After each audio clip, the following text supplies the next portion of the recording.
దేవుని సెలవు లేకుండా నువ్వు భోజనము చేసి నువ్వు సంతోషించుట నీకు సాధ్యము నువ్వు అనుకుంటున్నావా? నువ్వు అలా అనుకుంటున్నావు అని అంటే నువ్వు చాలా తప్పు చేస్తున్నావు. దేవుని చాలా తక్కువ అంచనా వేస్తున్నావు. నీకు నెలకు సరిపడే రేషన్ ఉన్నా, వండటానికి ఇంట్లో భార్య ఉన్నా, తినడానికి డైనింగ్ టేబుల్ ఉన్నా, నీకు మంచి ఆరోగ్యం ఉందని నువ్వు అనుకున్నా, నీ గిన్నెలోనికి వచ్చినటువంటి అన్నం నీ చేతితో నువ్వు ముద్దగా కలిపి అది నోట్లో పెట్టుకుని నువ్వు నమిలి తినాలి అంటే మాత్రం ఖచ్చితంగా ఆయన సెలవు ఉండాలట.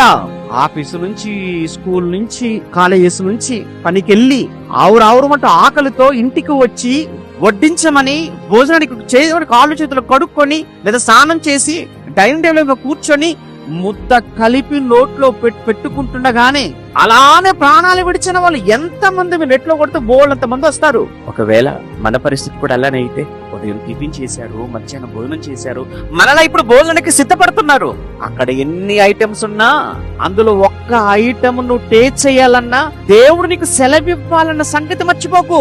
దేవుని భిక్షండి ఇది అంతా కూడా. మనకు దేవుడు అనుగ్రహం, దేవుని దయ, దేవుని కరుణ, దేవుని కటాక్షం మన మీద ఉండబట్టి బ్రతుకుతున్నాం మనం. నీకున్న దేన్ని బట్టి నువ్వు బ్రతుకుతున్నావు అనుకుంటున్నా అది నీ అజ్ఞానం, అవివేకం, అహంకారం. అది